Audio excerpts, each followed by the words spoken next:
hello. I've just popped out from the party to get a bit of a breath of fresh air. Very hot in there. Bit cool out here. Anyway, how are you? I don't think we've met. My name's Kitty. Hello. So, I was wondering, have you read the book? Have you read the book? Yes? No? No, you haven't read The Great Gatsby yet. Oh. Don't go and talk to Mr. Fitzgerald if you haven't read The Great Gatsby. Be very, very upset. Very upset. But what do you mean? You know about it.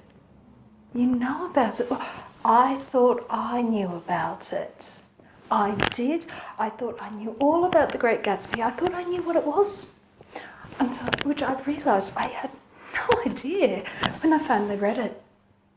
You know, really not what you think it is. It is set in the 20s in America, and I'm not a big reader of American novels. So that was a start. That had put me off. It's also, it's been rather filmed, and it's been filmed by Baz Luhrmann, and it was filmed with Robert Redford, and I'm not sure if it's been filmed, but it is actually notoriously difficult to film, which when you read the book you'll realise why it's notoriously difficult to film. You see, it might be called The Great Gatsby, but it's not about Gatsby. That's the thing that just gets you. It's like, this book is not about Gatsby at all. I should have realised it. It's a first-person narration, so therefore first-person narrations are always about the narrator. In this case, the narrator is Nick Carraway, who's come east from the Midwest, and in the hope of making his fortune and living this riotous Eastern lifestyle. But it's very interesting when you read it. You start asking yourselves questions like, why is he telling me this story? And he's telling me this story, but there's another story that he's not telling me. And he's distracting me with this story about Gatsby and his cousin and Tom Buchanan, her husband, and Jordan Baker, the golf player. He's distracting me with this.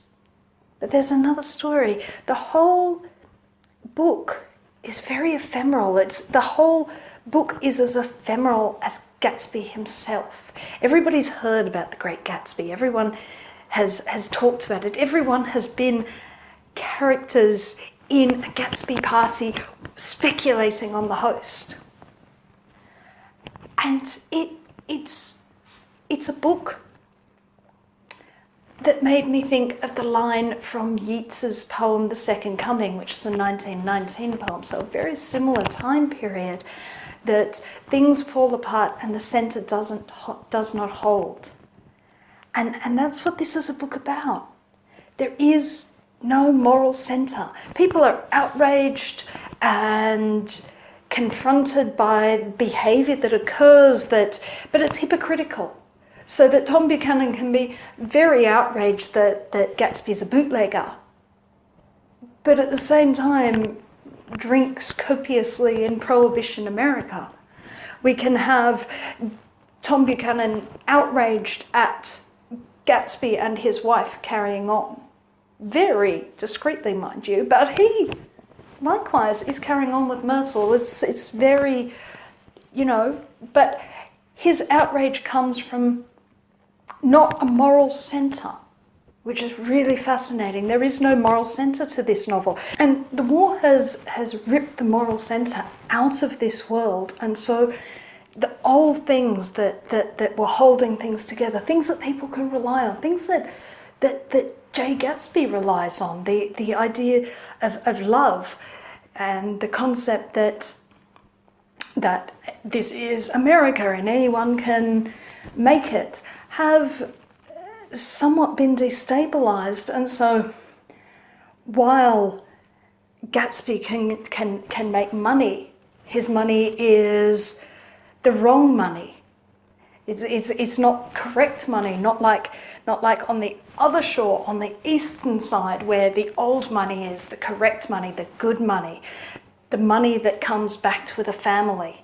That is, by the end of this novel, the only thing that anyone can have that is ground under their feet is status and old money. And old money gives you status.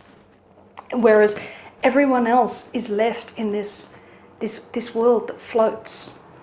This world where people are expendable. Myrtle's expendable, Gatsby's expendable. Everything, unless you absolutely must. Unless someone with old money decides they must keep it, it is expendable. Nick is expendable. Nick treats people as expendable. And Nick is a lot more duplicitous than he likes to make out. He spends the entire novel running through this idea of him as an innocent abroad, a wide-eyed innocent. But as Jordan Baker tells him, he's another bad driver, and that it's too bad that she met up with another bad driver.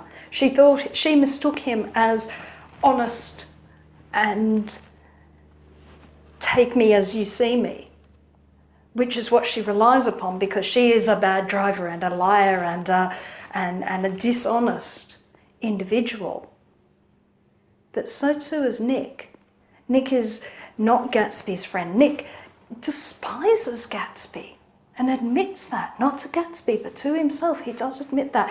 He has dumped a girl in Chicago and not come back to, and keeps lying to her, writing love at the end of his letters. He dumps Jordan over the phone, which is a novel thing to her. And he even the work he does is ephemeral. It's nothing. He's trading stocks, trading numbers and bits of paper, not real money, not working, not hard work, real, honest toil like his father, who owns the hardware store, which is very symbolic. Hardware store, honest work, honest labour. And he has gone east to the decadent east and is trading in something that doesn't even exist. It's bits of paper and numbers in a book, numbers on a share blackboard. But we see very little of this world. He is wanting to keep us squarely in this idea that he is honest, but he's not honest. And he is as difficult to capture in terms of seeing him and seeing this character as Gatsby is. And that, I think, is why it is so hard to film, because you can film him as he wants us to see him, but that's not who he is. That's what's really interesting. It is a book that is about reality and illusion, and how reality can be, how illusion and reality, when they meet, they crack. The illusion cracks in the face of hard reality. Jay Gatsby's dream of love with Daisy cracks ultimately because it's Tom Buchanan who can protect her after she has run Myrtle down. It is Tom Buchanan's money and status and family that is the thing that will keep her also with money and status, which is what she's used to. Jay Gatsby may be willing to go to jail for her and to protect her, but he can't offer her anything near what Tom can. And so even great love breaks up against the hard reality of money